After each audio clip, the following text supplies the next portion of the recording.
Good morning, one and all. In this session, let us learn bitwise and, bitwise or, bitwise not, bitwise XOR, left shift operator, right shifting operator, and all these things we will just discuss in this video. Okay. Initially, it is bitwise and. Okay. So when you are operating on two binary numbers, you can say you have to perform a bitwise operation. Okay. So if I'm taking it's a 0 and 1, if you operate bitwise and, if you perform the bitwise and operation on both the numbers, then you will be getting 0. Okay. And if it is 0 and 0, you will be getting 0. And if it is 1 and 0, you will be getting a 0 again. And if it is 1 and 1, you will be getting 1. In the sense, when you are performing bitwise and operation on two binary numbers, if you get a combination of 0 and 1, you'll get 0. In the sense, if either of the value is false or either of the value is 1, you'll get a 0. If both the values are true, or you can say if the both values are 1, you will get the result as 1. This is the bitwise AND operator. Now let us see bitwise OR. Okay, so let us see bitwise OR. So here in the OR operation, both the operators, for a combination of 0 and 1, you will be getting 1, and a combination of 0 and 0, you will be getting 0, and for a combination of 1 and 0, you will be getting 1, and for a combination of 1 and 1, you will be getting 1 itself. That means any one of a combination must be 1, or any one of the combination must be true. You will get the result as true itself. Okay, when coming to the bitwise NOT, okay, when you are going to the bitwise NOT, in the sense you can say it as like a bitwise NOT, for every 0 you will be getting 1, and for every 1 you will be getting a 0. That means zeros will become ones and ones will be becoming zeros. Now when going to the bitwise XOR, exclusive or XOR, it is XOR. Okay, so for a bitwise XOR combination, for a combination of 0 and 1, you will be getting a 0, and for a combination of zeros and 0, you will be getting a 1, and a combination of 1 and 0 is also a 0, and a combination of 1 and 1, you will get 1. That means either of the two values must be either zeros or ones. That is, both the combinations must be either true or false. Then you will be getting a 1 in the exclusive OR operations. Okay, so next thing is, it is left shift. Okay, bitwise left shift. Okay, you are shifting two digits to two or any number of digits, that we will specify the number of digits it has to shift. Okay, the next one is bitwise right shift. Okay, so bitwise right shift means two greater than symbols. Two greater than symbols is considered as bitwise right shift operation, and two lesser than symbols you will be considered as bitwise left shift operation. Okay, so if I am giving the value something like this 100, okay, I want to left shift operation. I want to do left shift operation on this particular 100. So that means I have to shift two zeros. Okay, shift to the left side. If it is a right shift operation, I will be getting the value of 0, 0, 1, 0, 0. Okay. So this is the value when I perform the right shift operation, and this will be the obtained value for the given binary number 100 if I perform the left shift operation. Okay. So later, let us discuss about the conditional statements.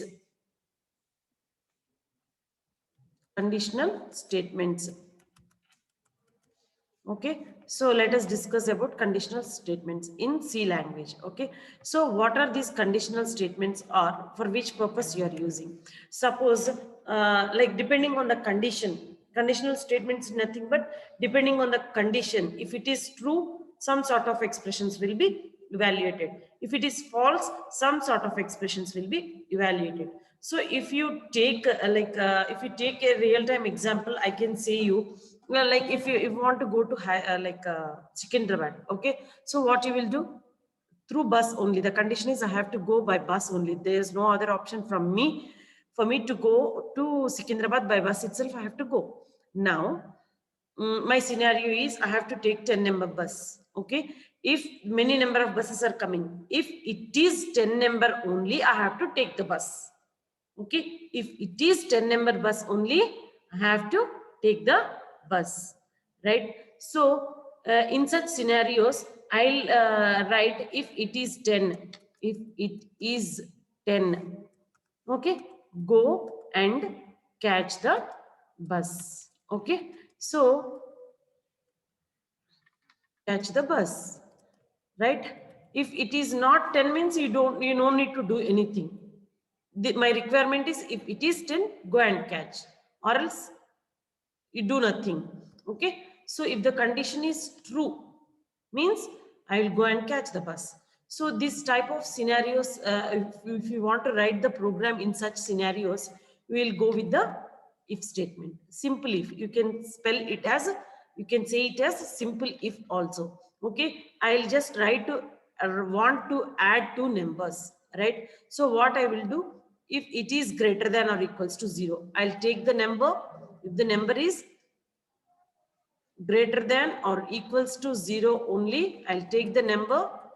If the number is greater than or equals to 0, if it is like so, I'll just add the numbers, or else I'll be doing nothing. I'll do different action. That is a different story. So here I'm adding the numbers. Now, this is simple F. This is, you can say, this is the simple F. In conditional statements, first condition based statement is if condition. Okay. If it is true, you are going to do this particular set of statements. So if you see the syntax, it will goes like this. If you will be giving condition true, you will be going on executing this line of statements. If it is false, you are not going to enter into the loop. Okay. This is known as simple if. Now, my scenario is I have to go to the Secunderabad again from right now, right from here, from the place where I am standing. I have to go to Secunderabad. So what the number I have to take? If it is Secunderabad, I have to take the 10 number bus. Else, if it is not the Secunderabad, I am having a different option. So in that scenario, what you will be going to do? Let me explain. If it is Secunderabad, I will go and take the 10 number bus, or else I have to go back to the Sridevi College. So I have to take some 13 number bus. Okay. So if the number is 10 means you are going to Secunderabad. If the else, you can write, you are having another choice, right? So then in these scenarios, in these real-time scenarios, you will write this if else statement. Else, you can go to some Sridevi College. Okay. Sridevi, right? So this is the thing. You will be using a if else statement. You can say this is the if else condition. If you are having two choices, and the choice one is in particular sort of values, and the choice two is if choice one is not satisfied, you'll go to the choice two. Okay. So now I can say like this syntax: if condition, okay, this part will be executed, else this part will be executed. That means if condition false, if the condition in the if statement is false, means the else part of the statement will be executed. So likewise, I can give you another example. If your marks, right, if your marks are greater than 35, greater than or equals to 35, I can say if your marks greater than or equals to 35 means, okay, you are considered as pass. I have to print a pass statement, okay. Else, if in other scenarios, I will be printing, that means less than 35 or the marks, some negative numbers, whatever it is, if it is not greater than or equals to 35, I'm just printing a fail statement, okay. With the help of the printf statement, I can print a fail statement. Now here what I'm trying to say, if the marks are, if the condition is true, if you are having a choice of selecting two scenarios, then in that particular program, writing a program, you have to sell, you can select if and else, okay. Next, else if ladder, you can say it as if else if ladder, okay. So you can write, if the condition is true, you go with this sort of statements, else, okay, else you just go with this sort of statements, okay. Else if you are having multiple number of like options to select, else if, okay, you go with this, else if you can go with this sort of statements.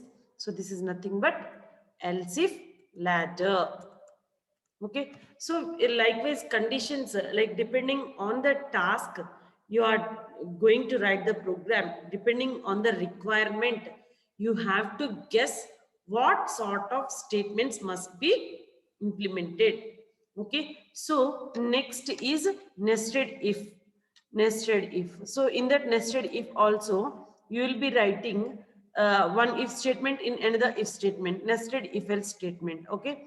So in one if statement you will be writing, that means if the condition is true, okay, so go to the loop again, the condition is again the other condition is checked, okay. So just in the loop entered, okay, again. So you can write many of the if statements here like this. That means in the real time I can say what are the different like, yeah, we are having some, suppose you are going for an interview, right? Initially I want the degree of BTech students. If the student equals to BTech, okay, enter them.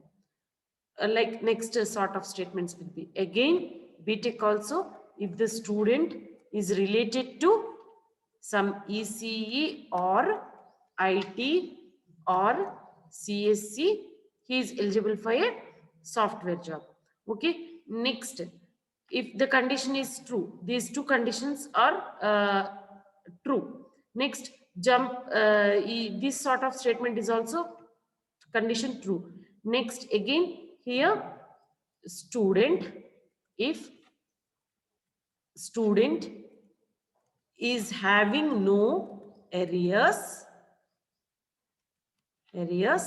you just give the job, give job, okay. His job was uh, confirmed, okay. So here initially I am having a requirement to give a job, okay. So the student must be initially BTech and he belongs to the branch, these branches, and he is having no arrears. So then in these scenarios only he will be given a job, okay. So in this type of scenarios, if a developer asks you, if someone asks you to design a program, okay, such that it is having multiple conditions, sorting out all those multiple conditions, he has to do the final. So that in the type of scenarios, he will be writing this type of if, nested if we will call it as. And finally, else non-BTech. You can write like this, okay? So finally one, you can write print statement as some non-BTech like that, okay? So this is the way how you will decide to write a program based on the conditions. For these, all these things, initially you have to understand the requirement. You have to understand what the requirement is. You have to analyze the requirement, and then you have to decide which kind of conditional statements I have to take. Fine. Now, let us go to the loops. Okay. So, what are loops? What is the purpose of these loops? Let us all see now. Okay. So, now what we are going to see? Loop. So, what is a loop? Loop is nothing but it is until the condition failed, it will be iterating here only. Okay, it will be iterating here only. The loop is nothing but something I can say this is a loop. Okay, so until the condition fails, the control will be here only. In computer terminology, you can say until the condition fail, it is the condition control will be inside the loop and going on executing that sort of instructions given by the user. Okay, so now what is the purpose of loops? Okay, suppose I want to print number one 5 times, right? So what I will do, one, I want to print 5 times. So what I will do initially, I will write a printf statement. Okay, printf 1, right? So next, later on, again what I will do, I will write another statement 2, 3, 4 and 5, right? So this is the way of printing one number 5 times. Okay, so after writing this program, you can be able to print it 5 times. And now my task is to print this one 15 times. So what I will do? Yes, it is little bit tough to write a printf statement for the 15 times. Now my task is to print one these many times. Now, is it possible? It is like practically it was a tough job to write this sort of logic, like writing repetitive work again and again. So if this scenarios comes, what you will do? You are going to use a loop. So it is for, okay, for loop. The syntax of for loop might be like initialization,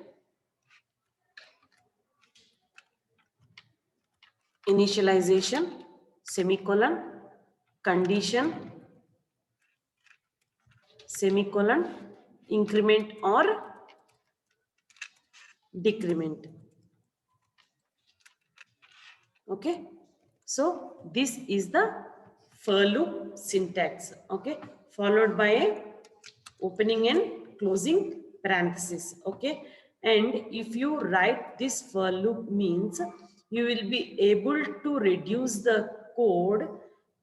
Some, if when you are writing massive codes, you will be reducing some 1,000 lines of codes also you can reduce. Okay, so like let us see, for int I equals to 0, I less than or equals to 5, I plus plus, right? So I'll give printf 1, right? So I'm closing the loop. Okay, so now what happens? Initially in the last example, what I said, I have to print I 5 times, right? So I can start it with 1, right? So when for I equals to 1, for I equals to 1, what happens? It checks the condition now.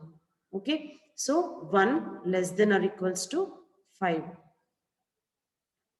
Here I am just going to write first, initially I is 1 and it is checking the condition 1 less than or equals to 5 as the condition is true.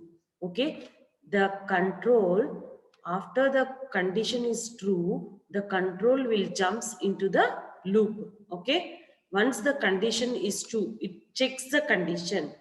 Once the condition is true, it jumps into the loop, okay, and it gives the, it prints the 1, right? So what it is going to print here, it is going to print 1, okay. Again it goes to the third section of loop. It goes to the third section of loop. So what I have given here, I set the compiler to increase I.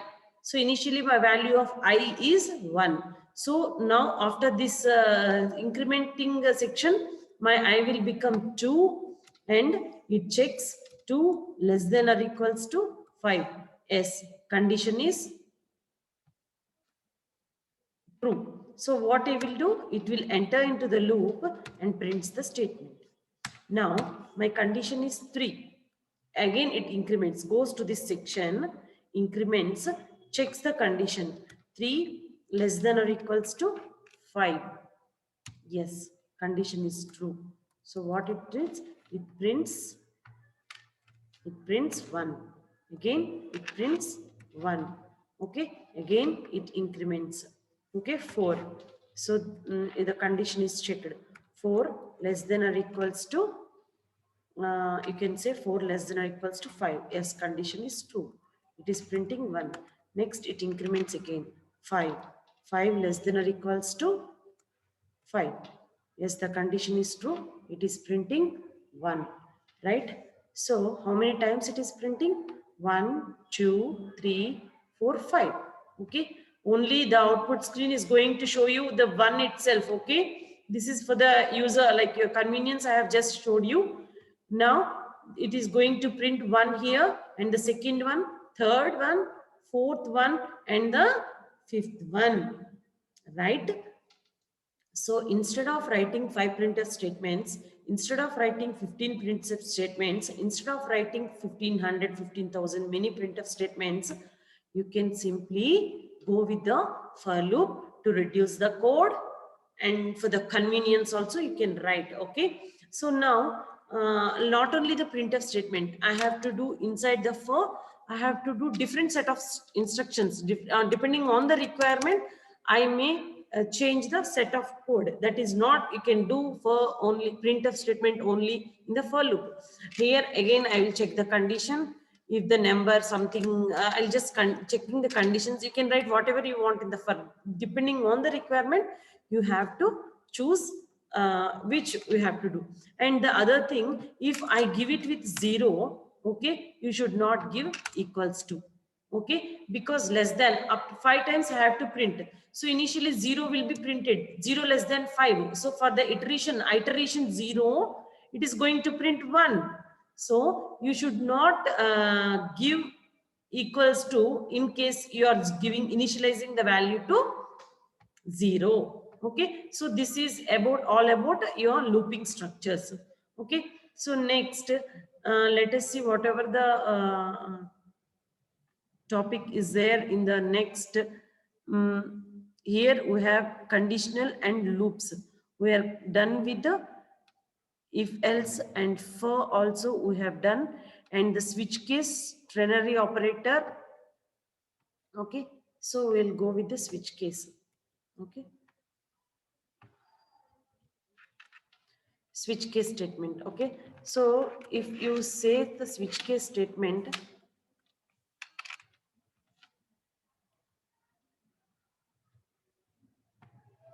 I'm just explaining the switch case statement. So you are having multiple cases, like if it is I can say multiple options. So case 1, okay, in the case 1 you have to do one particular task. In the case 2 you have to do another task. Case 3, so how many you can write many of the cases. So likewise you can write n cases, okay, case n. Okay, so to select different cases, to select different scenarios, you can write the, you can go for the switch case statement. Okay, so now let me show you. After every case you have to write the break statement. This is not mandatory, but let me show you what happens if you are not writing the break statement. For every case statement, it is a good practice of writing a break statement also, because if I have given like 1 and 2 accidentally some numerals. In the case of numerals, it has to print this sort of in the case one, whatever I have wrote about the program, in the case one, it has to print.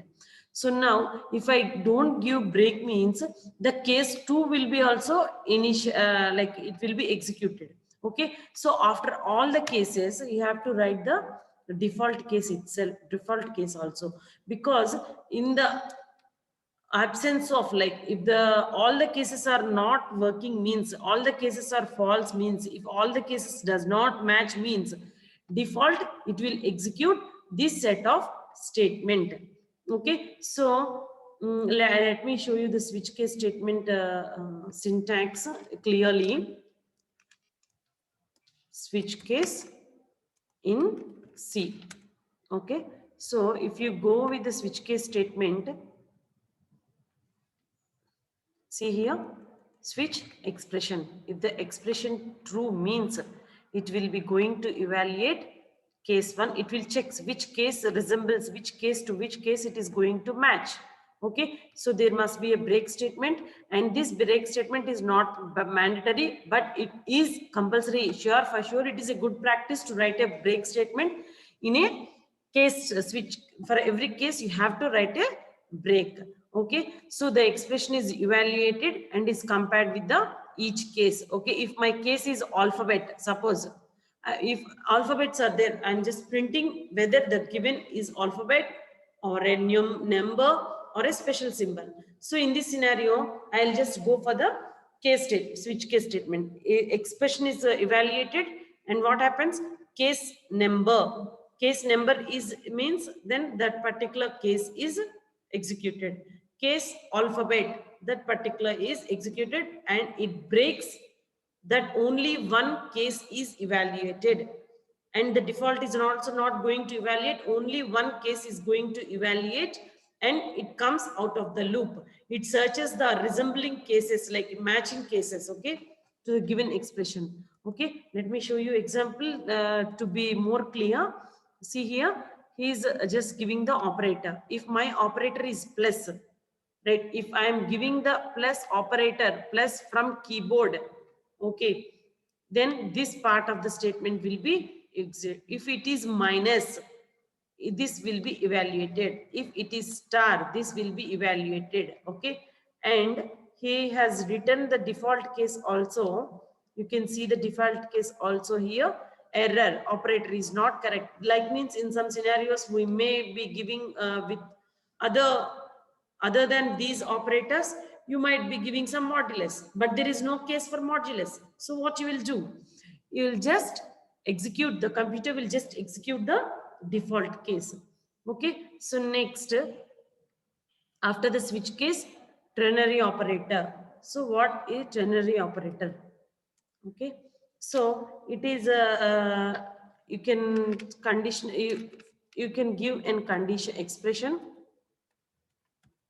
Okay. So I'm just showing you the syntax. Okay. So you can go like expression 1. Okay. Expression 2. Okay. So if this expression is true, means if this expression is true, means expression 1 is going to evaluate. If the expression is false, means expression 2 is going to evaluate. Okay. So let me show you some example. 5 greater than 6. Okay. So I will say 5 is greater, like true. Okay. False. You can give like this. 5 is 5 greater than 6? No. So what will be printed? False will be printed. 5 is greater than 6? No. False is printed. So now I'll just give 15 greater than 6. So which part of the expression is going to evaluate? This part of the expression is going to evaluate. Okay. So I will give like this: A greater than B. Something like, if you can see. Okay. Like you can go for the A plus B, right? Else you can go with A minus B. Okay. So 2 to 3 expressions I'm just giving here itself. Okay. So here, fine. If A is great, depending on the user dynamically given value by the user, you can select the option. If A is greater than B, I have to evaluate the first part of the expression, like A plus B. If A is less than B, if the user giving the value A, lesser value for A and greater value for B, A minus B is going to evaluate. This is nothing but ternary,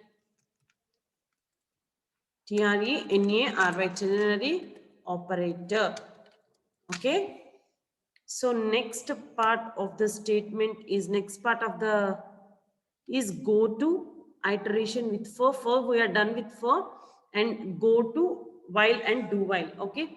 So now I'll just write a go to. It's a keyword. Okay. Go to is a keyword.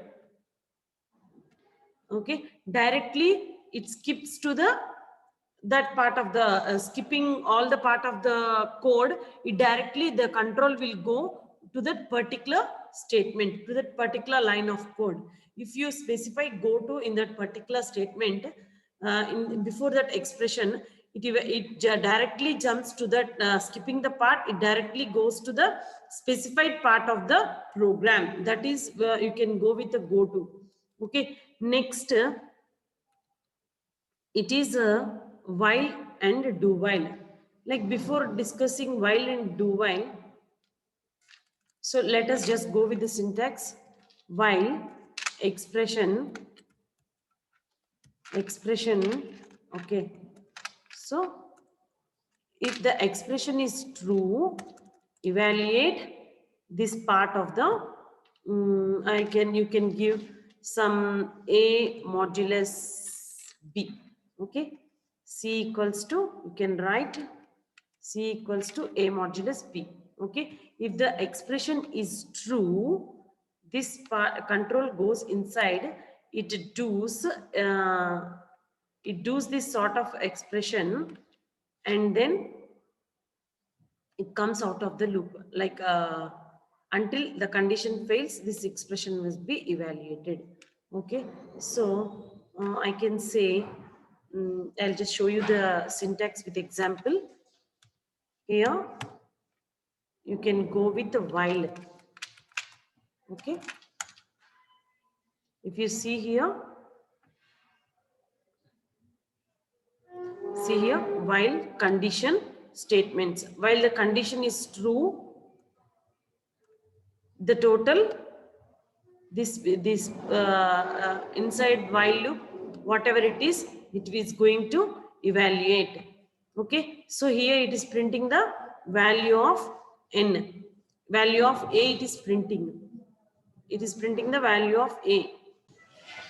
So here I can say, here we are evaluating the while loop, right? So A less than 20, until A less than 20, if A is less than 20, the condition is true, it is going to evaluate this sort of expressions.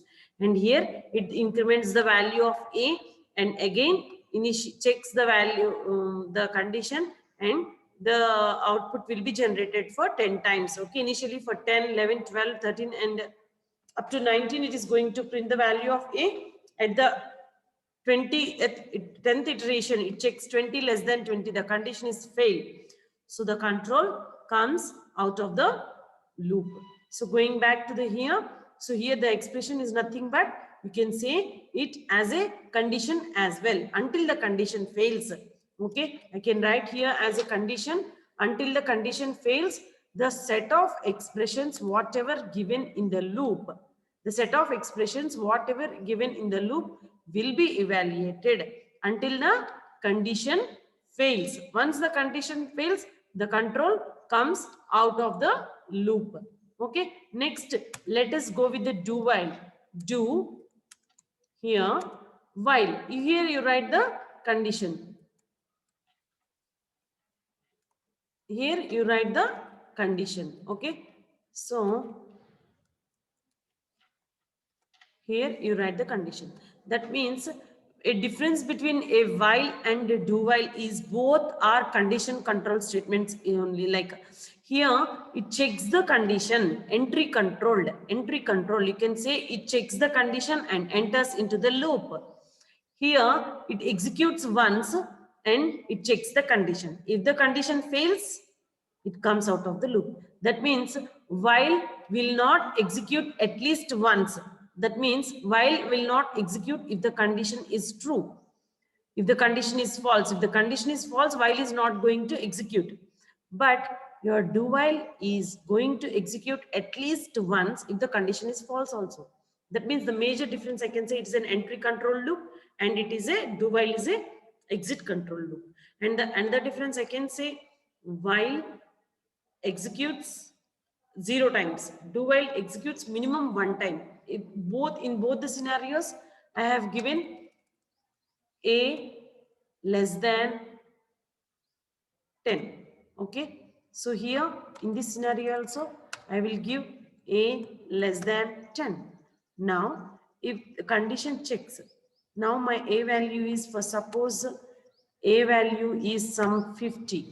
Okay, even though a value is 50, here 50 less than 10, the condition is failed, so the control is not at all going to this loop. Fine. Now, in this scenario, for this same logic, for this same output, for this same program, I'm just using to write with the do while loop. So what it happens, it does the set of instructions first and checks the condition. Initially, it indicates it executes minimum once. Do executes minimum, do while executes minimum once, even the condition is false. But while execute does not execute at least for 1 time if the condition is false. So you can call while as entry control loop and do while as exit control loop. Okay, so next we can go with the next topic. Iteration with for, we are done, while loops done, and the next important regarding the iterations, like I can say continue. Okay, just let us know about this continue. And okay, let us see with the continue statement, right? I'm just writing a for loop here where the initialization section will be there and condition will be here and increment or decrement will be goes on here. Now, in sort of a for loop, I just want to at the condition, like if I write the condition for I equals to 0 and the condition, it must be like I less than or equals to 100. Okay, my set of instructions must be executed. Now it will be the scenario for sometimes I just want to loop does not execute at I equals to 50. Okay, so in this value, at this particular value, I don't want my loop to be executed.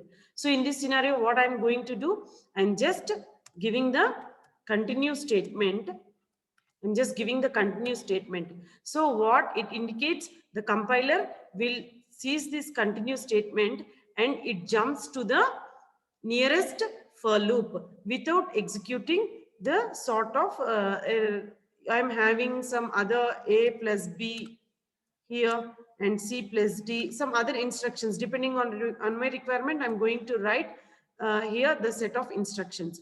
So now at I equals to 50, I just don't want to execute these both statements. So what I will write at I equals to 50, don't execute these statements. For that, I'll just write a continue so that the control will skips to the nearest for loop. If you write a continue statement in a for loop, it indicates it is not going to execute that particular statements at that particular condition. Here at I equals to 50, these conditions must be, this set of instructions must not be going to evaluate. And the next statement is break.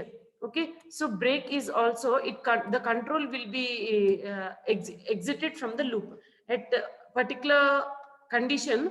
The control will not execute the set of statements and it comes out of the loop. Okay, whereas in your continue it goes to the control goes to the nearest for loop, whereas in the break statement the control goes out of the for loop. Okay, so next